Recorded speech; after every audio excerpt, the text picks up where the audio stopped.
Hello, good afternoon, teachers, and welcome back to Wonders of Wakelet. You are both familiar, Sir Dennis and Ma'am Alma. So thank you for coming again. So today, this afternoon, we are going to have our session on Wakelet, but this time it's more on the hands-on application of Wakelet. So particularly, may I ask po kung have you had your, good afternoon, sir, meron na po ba kayong Wakelet account? Do you have your own Wakelet account already? Yes, ma'am. Okay, that's good, no? So, Batch 1, nag-create ako. I see. How about Sir Dennis? Ayan, pwede pong sa chat box o kaya mag-unmute din. So, ngayon, parang since may account na po pala si Ma'am Alma, maaaring ito ay refresher course for you na ma-explore natin ulit ang Wakelet, but at the same time, sana mapagpatuloy natin no, yung paggamit ng Wakelet. So, ang daming mga webinars na umuusbong tungkol sa Wakelet for free lahat at nakakatuwa kasi dumarami na tayo na nakikinabang sa Wakelet. And most recently nga po, no, ang daming mga trying to open pa lang po. Okay, that's good. Sige. Okay lang po yan. So just recently, no, noong November 24, meron na tayong 33rd wave of new Wakelet ambassadors po and 6 of them ay taga-Pilipinas. Okay, so nakaka-proud po na dumarami tayo. I for one, nung nagsimula ako dito as a Wakelet community leader, 1 month ago lang siya. Pero ang bilis ng response ng Wakelet, although more than 1 year ko nang ginagamit ito, nakakatuwa lang na nagkakaroon tayo ng chance na magamit ang Wakelet. So, ito po, no? Sa ating paggamit ng Wakelet, isi-share ko lang po sa inyo kung paano mas mamamaximize ang Wakelet natin. And particularly, sana po, kung ma-accustomed kayo sa paggamit ng Wakelet, ay sana finally, no, ma-encourage din kayo na aside from having your own Wakelet account, ma-encourage din kayo na mag-apply na as a community member kasi magkaiba po yun na you have your own Wakelet account.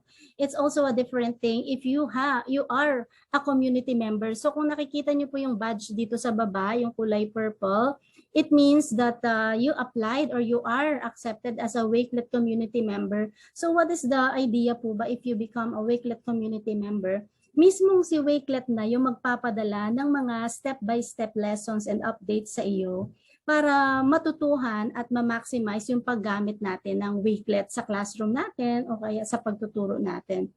And then, after a week of being Wakelet community member, pwede ka na, I think, no? Pwede ka nang pag mag-familiarize ka na, no? At by the way, alongside, no? Being a community member, pwede kang maging Wakelet certified kasi ito yung lessons talaga na kung saan 5 lessons ito na ititrain ka ng Wakelet and then pag naipasa mo yung exam na yon, 50 points lang naman siya and then lahat naman ay may options. Pag naipasa mo ito, you are a Wakelet certified and madali ka nang mag-apply as a community leader. And as a community leader, what is entailed lang po is to maximize the sharing of Wakelet to your students and to your fellow teachers. And at the same time, as a Wakelet user and as a Wakelet, kumbaga, enthusiast in your own classrooms, you can actually invite and inspire your students to also become student ambassadors po. And finally, no, kapag ikaw po ay naging Wakelet student ambassador, implementer na rin, why not? No? Kung ang students mo ay napa-student ambassador mo, ikaw mismo you can also apply to be a Wakelet ambassador. So yun nga po, no? Just recently, kasali na po ako. Ayan, so si Sir ay done na sa Wakelet certified. Nako sir, pwede ka na talaga gumawa ng ginagawa ko ngayon. So kung kayo po ay Wakelet certified na ibig sabihin you have already mastered the use of Wakelet. So ang maganda dito sir, baka nga pwede mo akong mapakitaan, pwede mo kaming mapakitaan ni Ma'am Alma ng mga nagawa mo na for the sake of exchanging, no po, and of sharing your ideas. So what I did lang po talaga when I become a community Wakelet leader is I just started sharing the tool with everybody. Kasi I couldn't do it in my school kasi wala kaming, hindi pa napapractice, ma'am. I see. So, siguro, sir, no, na-observe mo na ako 2 times, di ba? Kasi yung first time, in-introduce ko muna yung Wakelet, what it's about. And then, right now, nag-start na akong maggawa ng video recording ko, kung paano magsimula ng Wakelet. And then, you can also do the same. Ayan. So, may Wakelet certified na rin pala si Ma'am Alma. And community member na rin ako. So, ayan, may bagong pumasok. We have with us, no, itong pumapasok na si Sir Romel. Sir Romel, who is with us right now. Ayan, good afternoon, sir. So, si Sir Romel na bagong pasok ngayon is actually a community leader. Ayan. So, Sir Romel, good afternoon. So, we have with us Ma'am Alma and Sir Dennis, sir. So, they are both Wakelet certified na po at di lang po na pa-practice dahil kulang sa kaalaman. So in that case, let me introduce to you also Mr. Romel Rosita. Mr. Romel Rosita is a Wakelet community leader. So Sir Romel, kayo po ba ay nag-start na mag-share ng Wakelet sa inyong co-teachers o kaya sa kahit sino, parang ginagawa ko ngayon? Kumusta po ang pagiging community leader journey ninyo? Si Sir Romel kasi right now ay nagma-masters at katatapos ng kanyang comprehensive exam. So probably kung ito ay na-prioritize no po, maganda na ito ay maibahagi rin sa iba. Ayan, katatapos pala ng comprehensive kanina. So congratulations! At nakabiyahe ka ngayon pa uwi, I see. So I understand that. So nakakatuwa kasi nakabukas na raw ang laptop nitong ating mga kasama. Alright, so ito pong pinapakita ko sa inyo is a YouTube video. Hindi ko na ipi-play, no? Kasi alam nyo naman pala kung paano ang Wakelet. So mag-fast track na po tayo sa topic natin ngayon. So magpakitaan na po tayo. Hindi ka pa member ng community. Yun ang dapat nating i-work out, sir. Okay, stop share lang ako for a while. Kasi yan ang kailangan nating ma-work out at sana mapamember kita ngayong araw. Member ka na ng community. Member na din ng community. I see. So in that case, malapit na ikaw ay maging Wakelet leader. Okay. So in that case, kung ganyan po pala na kayo ay very good na, no, pagdating sa pagiging member ng Wakelet, let me share with you the link on how to apply as a community leader. Okay, ito na po, sir, no? So ilalagay ko po sa chat box natin kasi seasonal kung kailan nila ipapadala sa inyo kung itong invitation na ito. So since all of you are already a member of the Wakelet community, the next step for you now is to apply as a community leader. So napakadali lang naman po ng proseso niyan. So what you need to have is to have a certification of an EdTech tool. So since you're already a Wakelet certified, pasok na po talaga kayo dyan. And then, ibibigay nyo lang sa kanila yung inyong Wakelet profile, which is the public profile that will serve as your portfolio as well. And then, they will be asking for your Twitter handle as well. And then be sure to follow the Twitter account of Wakelet. So be sure also to follow the YouTube account of Wakelet kasi yung mga webinars po nila napakarami. And napakaganda doon kasi yung experiences ng mga tao worldwide, they share on Wakelet. So they have master classes every Tuesday. Yun nga lang medyo gabi siya kasi ibang time zone. And then every Tuesday yon, and then they have interactions with other experts. So meron silang integration with kunwari business owners, pero ang theme this week ay climate change awareness. So just recently, no, kagabi yata or kagabi bago ako matulog, napanood ko yung podcast tungkol sa isang business owner na nagpo-promote ng sustainability. So just follow their YouTube link, Twitter, And then feel free po to apply as a community leader. And then after a week, expect an email from them that you can already be a community leader, and they will be providing you with all the resource packs that you will be needing. Sir Romel, kayo po ba as a Wakelet community leader, napadalhan na po ba kayo ng resource pack nila? Ayan. Wala po may Twitter account. Okay, sir, I guess you have to have your own now because medyo dyan sila nag-a-announce. They create a Twitter account for the leaders, for the ambassadors. So, medyo mag-explore na rin po tayo ng Twitter because at the same time, wala rin po kayong Twitter, ma'am. So, madali lang din naman pong mag-sign up for Twitter. Just go to twitter.com and then you will be able to create your account kasi that is a requirement for you to become a community leader.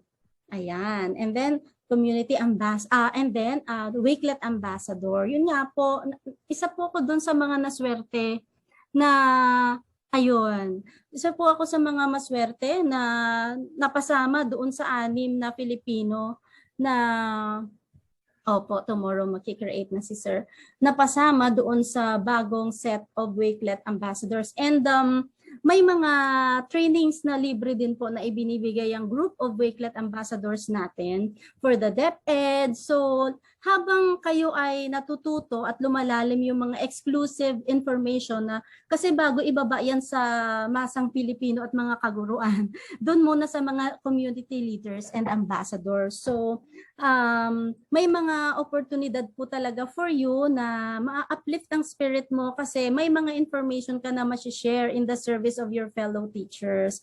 And of course, sino ba yung ating pinaka gustong matulungan dito? Of course, our students as well. So sige po, i-share ko na po sa inyo ang aking screen so that we could already have the hands-on experience of Wakelet. So I hope I was able to convince you enough kung paano po ay maging community leader and to finally apply as a community Wakelet ambassador. May co-teacher po sa school na community leader po din ng Wakelet. Good thing. Kasi po pwede na kayong mag-tie up together. Isa sa inyo ang magle-lecture what Wakelet is all about and then the other one will be the one to handle the hands-on part. Hindi po yung kagaya ng style na ginagawa ko. Parang I am doing a one-woman show. And then paisa-isa. Then ginagamit ko lang yung FB page no Wonders of Wakelet to announce kung anong topic yung ilalagay ko. But what's the advantage of it is kung sino talaga yung interesado, sila yung dumarating.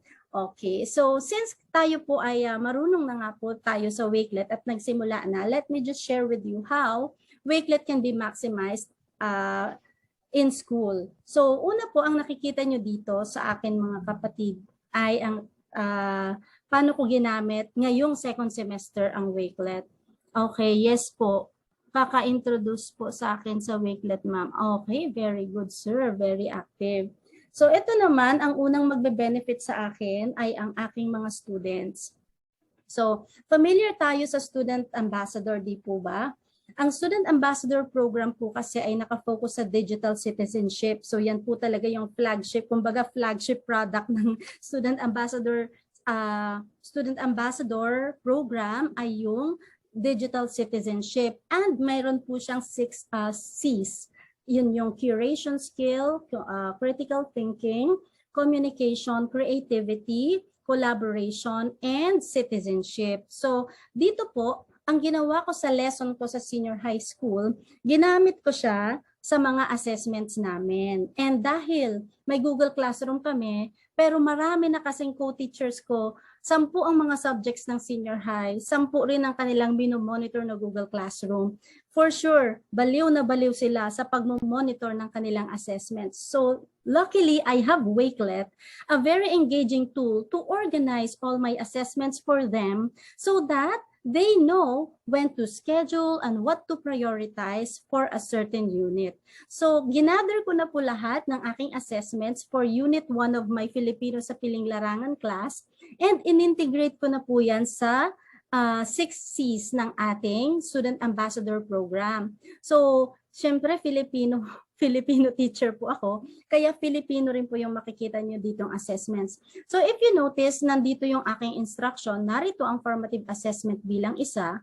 So nandyan po yung instruction and then mayroon pong description and then kailan ipapasa. Imagine, anong date pa lang ngayon?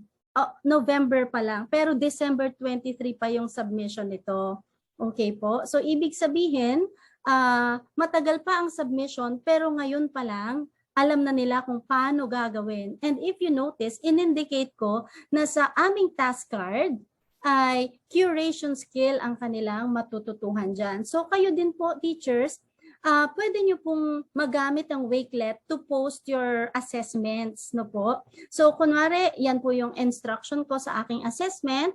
Click lang nila yan, lalaki na siya. And then, magpapakilala siya sa sarili. Pero kung titingnan natin yung panuto at objectives ng activity na ito, naka-integrate siya doon sa mission vision ng school namin. Bakit? Kasi bubuo sila ng tekstula bilang pagpapakilala ng sarili as a woman of faith, excellence, and service. As a woman of faith, excellence, and service, ibig sabihin yan kasi yung vision ng school namin. And then, dahil kailangan alam nila how they are graded, nakalagay na rin po dito yung rubric namin sa pagmamarka. So, very clear. And then, take a look at the other assessment. The other assessment is due on Enero 7, 2022. So, ano naman ang skill nito? Bubuo sila ng lathalain, but because this is a group activity, I was able to tackle the skill on collaboration. So, hindi kailangan na sundin natin. Ito yung kabilin-bilinan ni Miss Ba, no? Si Miss Ba yung isa sa mga Wakelet team. Ito yung kabilin-bilinan ni Miss Ba.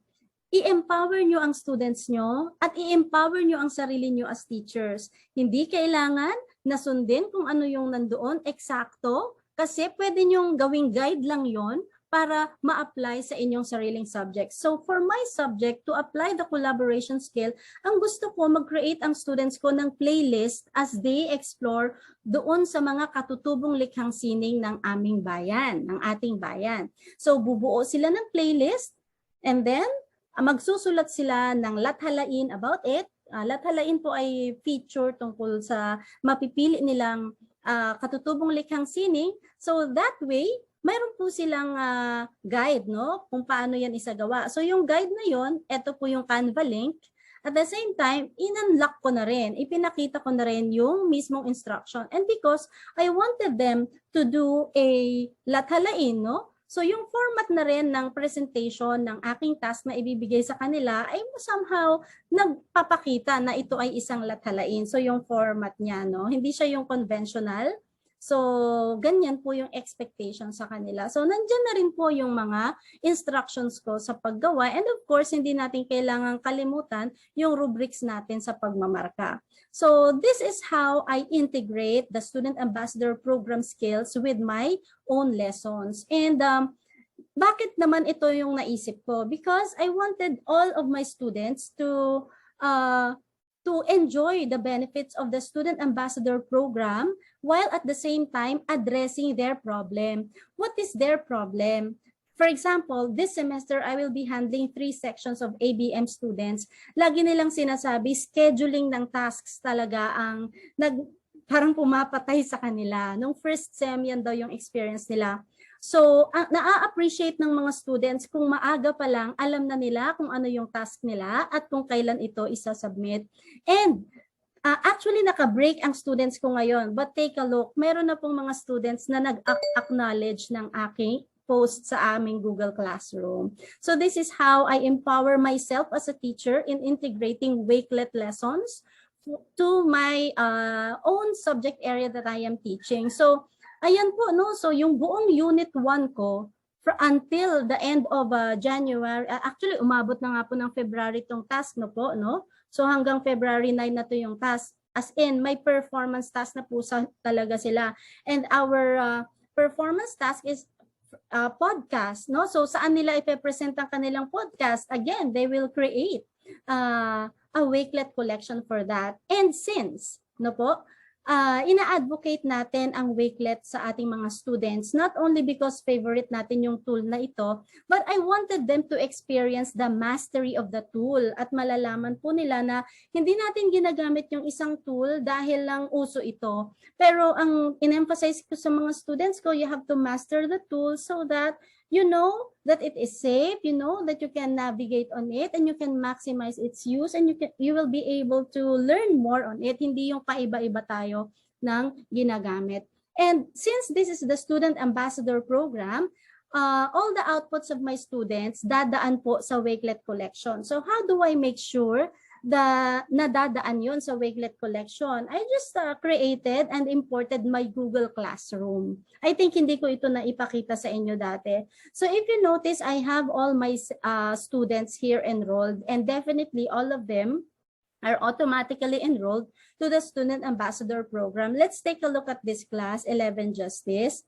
And then, let's take a look at one of my students, si Nayana Haratwangseng. Proud na proud ako dito kay Nayana kasi Indonesian siya, pero she's my first ever student ambassador in class. Di ba po late na ako maging ambassador towards the end of the semester na. And then, maging community leader pala. And then, dun ko lang naisip na i-share sa kanila to. Kasi nagkaroon ako ng upliftment and parang konting power kasi binigyan nga ako ng resource pack. So confident ako ngayon na i-share sa mga students ko, yun pala, she really appreciates yung ganitong mga edtech tools. So dahil siya, no, kunwari, ngayon ko in-introduce ang Student Ambassador Program sa kanya and I just told them the instruction, hindi ko inisa-isa. Ladies, you can choose from all our past activities or tasks. And then, you can incorporate that to your student ambassador tasks. Alam nyo po, in less than a week, na-produce niya lahat ng to. Ibig sabihin, yung bata talaga ay interesadong gawin. Now, tingnan natin si Nayana, how does she work no, in terms of the group. So ito po, no, meron din akong kinreate na Wakelet space for my FSPL class during the first semester. Tingnan natin, ang group collection po kasi ay nagpapakita kung nagpa-participate siya dun sa mga collaborative activities namin. So lahat ng mga nandito, so 12 yung materials na nandito sa kanya, ibig sabihin itong mga 12 na activities na pinagawa ko sa class nila, lahat yan sumali siya. So talagang kung titingnan natin, may consistency sa bata. And since yung participation nila sa mga collaborative activities, we are in the online setup, yung participation sa mga activities na ganito, collaborative activities, ay itinuturing po namin na participation na at graded po yon as a recitation grade for the summative assessment. Definitely naka-perfect po siya sa akin. Now, let us try to compare. Not all students talaga would really make their own collection. So, kunwari, itong student na to, wala siyang na-create na own collection niya. Sumali ba siya sa mga collections? Let's compare. 3 lang ang kanyang nasalihan compared dun kay Nayana. So, kung makikita natin, si Nayana talaga, makikita mo, mahilig pala talaga siya sa ganitong mga activities. Buti na lang, bago ako magtumawid sa second semester, kasi nag-end na yung lesson ko sa kanila last October nag-end na. Buti na lang bago mag-end na introduce ko pa sa kanila. And she was able to present to the class all her Wakelet collections. And dahil nag-present siya, may isa siyang classmate na na-inspire. Malapit na rin pong makatapos sa Wakelet Ambassador Program si Sofia. So kulang na lang siya ng isa. Communication na lang ang kulang niyang skill out of the 6 student ambassador tasks. So sa tingin ko, kung ang students na ito, pag nabigyan lang talaga sila ng sapat na oras, they will be inspired to use the tool, no, the EdTech tool, no, to improve their digital literacy. I'm sure the teachers will be inspired as well. And ang kulang lang siguro sa teachers talaga ay ang oras, no? So I was able to share with you, fellow teachers and friends, kung paano ko ginamit ang Wakelet collections, ang Wakelet spaces, at siguro po, no, papakita ko na rin sa inyo ang aking public profile So ito po ang aking public profile. It will already serve as my portfolio. Kung public school teachers po kayo, maaari kayong gumawa at gumamit nito para i-represent ang inyong sarili sa inyong PRMS yata yon at the end of the school year. So since tayo po usually ay napapagod at the end of the school year sa dami ng requirements, I suggest why not simulan na natin ngayong mag-gather ng ating mga materials for exhibit so that hindi tayo makram pagdating ng pasahan natin ng PRMS. And this will serve as your representation as well. Ang gandang tingnan na buhay ang mga ipinapasa natin o isinasubmit natin if you are applying for teacher 1, teacher 2, teacher 3, principal at kung ano-ano pa po. Ayan. So, I think hihingi po ako ng tips sa inyo kung paano nyo na-i-imagine na magagamit din po ninyo ang Wakelet sa sarili ninyong sitwasyon. So in your own capacity po, how do you think will you be able to use Wakelet sa inyong sariling buhay? So yun po ang ating susunod na tutunguhin ngayon. Ayan. So I will, para po magkaroon tayo ng hands-on experience, hihingi po ako sa inyo ng kaunting participation. Ito pong sa Wakelet and Me, i-present ko siya. I-share ko sa inyo ang link so that you could participate. So kayo naman po, how do you plan to use Wakelet? Aside from, of course, I encourage you, Sir Dennis and Ma'am Alma, to apply for community leader. Hindi ako papayag na hindi kayo mag-community leader kasi naramdaman ko po yung passion ninyo na kayo po ay bumalik sa araw na ito. So, nais ko pong kumbinsihin kayo. Naku sir, hindi lang yan sana. Sa itsura nyo po, yung passion na nakita, hindi lahat ng tao sir ay bumabalik sa Wakelet. At ako, kung ano yung feeling ko, yung excitement na na-feel ko sa Wakelet, nararamdaman ko na nakikita ko siya sa inyo ni Ma'am Alma. So, that's why, sige po, nais kong marinig mula sa inyo. So, isulat natin ang inyong pagnanais. O, diba?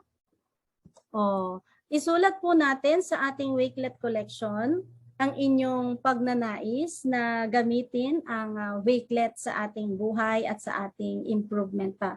So, Sir Dennis and Ma'am Alma, tapos kung kakayanin ni Sir Romel, sige po, may link po tayo sa chat box para marinig ko rin po mula sa inyo kung paano ninyo nais na magamit ang ating Wakelet collection. So, alam nyo po, kaunti lang talaga ang mga teachers na sumasama sa akin sa mga Wakelet sharing na ito. At the fact na kayo po ay bumalik, isa lang po talaga ang ibig sabihin yan. Mahal nyo ang Wakelet. At na-appreciate ko po talaga na kayo ay interesado po na, imagine 100 views na ito. Okay po. Pero iilan lang ang sumagot, take note. Kasi proud na proud po akong sabihin sa inyo, fellow teachers, na karamihan sa mga nasisharean ko ng Wakelet ay, una, hindi pa talaga marunong sa Wakelet. Pangalawa, uma-attend lang dito kasi passionate din sila sa Wakelet. No po? So if you can go to that link and share also your answer. So the instruction here is Wakelet and Me in your capacity. No po? As a teacher, how can Wakelet be helpful to you? Ayan po. Si Sir Romel, the code is not working po. Oh. Okay. So yan din yung sabi ng iba dati. So ipa-public ko muna siya because the code is not working. Okay. Share ko lang pala sa inyo yung collection. So this time, okay. So yung una pong nakita ninyo ay share lang. Ngayon po ay collaborator na. So nakikita na yung word na invite. Dapat gagana na po siya kasi naka-public na siya. I hope ay gagana na nga po siya. I keep on refreshing the browser para makita ko po kung mayroong bagong naglalagay ng sagot. Ayan. So far, so good. Ako po talaga ay lubos na naliligayahan sa inyong pagdating. And alam nyo po, isa ako sa mga pinaka hindi techie sa aming eskwelahan. Isipin nyo po, no, sa tanda kong ito, 23 years na po ako sa pagtuturo. Never naman ako naging edtech specialist sa amin. Filipino teacher nga po ako, language teacher. Pero sa kagustuhan ko na maihatid sa mga estudyante ang karanasan na ito, not working pa din. Okay, baka due to internet connection, kasi sa akin naman po ay gumagana siya and I followed naman po the steps in sharing it with you. Okay, no problem. Pero sige po, in that case, pwede po ba kaya na mag-unmute na lang? Sir, total, kung kayang mag-unmute, pwede pong mag-unmute o kaya ay... Unahin natin si Ma'am Alma, ladies first. Ma'am Alma, kaya mag-unmute? Ano po ang plano ninyo na next step? Kasi parang last na ito na Wonders of Wakelet ko, tas pa-video-video na lang ako sa aking Wonders of Wakelet FB. Yes, Ma'am Alma, ano pong yung talagang... Ano po ang next step po yung katulad ng sinasabi nyo, ang community leader. Kaso ang problema ko kung paano ko siya i-share sa iba, yung katulad ng ginagawa mo dinidiscuss. Okay. May iba-ibang ways din po, ma'am, para ma-share nyo yan. Gawa kayo ng tutorial video nyo, i-post nyo sa YouTube account nyo, kaya sa Facebook, maiikli lang. So, lagyan nyo ng kunwari, lesson 1, and then lesson 2, lesson 3, hanggang sa makumpleto yung mga kailangang malaman ng mga tao na i-introducean nyo ng Wakelet. And then, kasi gusto ko po sana unahin yung mga co-teachers ko kasi hindi pa nila alam. Opo, gusto ko din i-share. Tama po yan, ma'am. So, lecturean nyo lang po sila, ma'am, kasi yung resource pack na yon, Google Slides na yon, ma'am, yun na mismo yung i-share nyo sa kanila. Oo. Saan makikita yung yung resources, ma'am? I-email po sa inyo yon kapag community leader na kayo. Galing mismo kina Amy and James and Miss Ba. Opo. Bali, mag-a-apply muna ako sa link na pinasa mo para community leader. Then after ilang weeks, hintayin ko yung email. Opo. Okay. Sige po, gagawin ko after this, ma'am, gagawin ko na. Kasi baka makalimutan ko na naman. Opo, ma'am. Kasi gusto kong manganak. Gusto kong manganak. Alam nyo ba si Ma'am Alona? Ambassador siya kasabay ko. At umattend din siya dito, ma'am. Nung, I think, October 30 yata yon. Ayan. So, I'm looking forward po na kayo ay maging community leader kasi nakakasalubong ko rin kayo kay Sir Rolian Banyes eh. Nakikita ko rin kayo doon at saka sa Kaagapay. Oo, so, at saka yung isang nagdi-discuss si Ma'am Serena Galoy, kasen ko, binibigyan niya na ako ng link. Magpinsan kami. Napakagaling. So, yun, gusto ko talaga. Gusto ko matutunan. Opo, ma'am. Kasi ang layo-layo niya na sa... ang dami-dami niyang alam. Siya. Opo. Yes, ma'am. Ako dito sa Iloilo. Opo. By the way, no, yung email ko sa inyo, kasama itong mga presentation, ma'am. So, kung gusto mo, i-curate mo na lang siya. Tapos, huwag mo na lang ipakita yung muka ko siguro. O kaya, okay lang din, kahit makita nila, sabihin mo na galing yung presentation sa ganito, ganyan. Then, you can freely use it po para i-present sa mga fellow teachers mo habang hinihintay yung community ambassador, community leader resource pack mo, ma'am. Pwede po yun. Opo. Sige, okay, ma'am. Congratulations po. Ma'am, mababalitaan ko na makakasama kita sa group chat ng mga ambassadors. Opo. Sana. Kasi gusto ko matutunan to una-una. Parang ang laki-laki ng maitutulong niya sa akin bilang teacher at sa mga students ko. Pati sa mga co-teachers ko. Definitely. Yan. Magaan po. At in fact, no po, pati nga po sa mga librarians natin, marami po sa mga school staff natin, hindi nasasakit yung ulo nila, mag-display ng mga exhibits nila, at mag-display ng mga book collections nila kapag po na-maximize lang talaga ang paggamit ng Wakelet. So, si Sir naman, Sir Dennis, paano nyo po ba nais na magamit? Nasa work po ako. Oh my God! Sir, nasa ibang bansa ka pala. Anong bansa? Oh my, nasa ibang bansa si Sir. Saudi. Oh, so tanghali ngayon dyan, sir. Happy lunch. Teacher ka din po doon, sir. Multitasking po. Ay, nako, isa pa to si sir. Dalhin mo na rin, sir, sa Saudi ang wakelet. Ikaw na po ang maghari dyan. Kung ang may Kingdom of Saudi Arabia, magtayo ka na rin ng sarili mong wakelet kingdom dyan, sir. Sanghaha naman dyan. Sir, I'm really proud of you kasi natatandaan ko na dumating ka na rin nung nakaraan. At mababalitaan ko, sir, ihahanapin kita kung saan ka mang lupalop ng mundo at masaya po ako na kayo ay nagpa-unlock sa araw na ito. Pero yun nga po, working lunch break din po kasi, ayun. Actually, si ma'am, meron din po akong taga-Saudi na bisita nung nakaraang Sabado. One-on-one din po kami. At least ngayon, dalawa kayong kausap ko ngayon. One-on-one kami. Sa international school din po siya sa Saudi nang galing. So, ayun, pangatlo ka ng taga-Saudi, sir, na aking nakausap dahil lang dito sa Wonders of Wakelet. So, sana nga po ay lumago pa at mag-flourish ang ating Wakelet experience.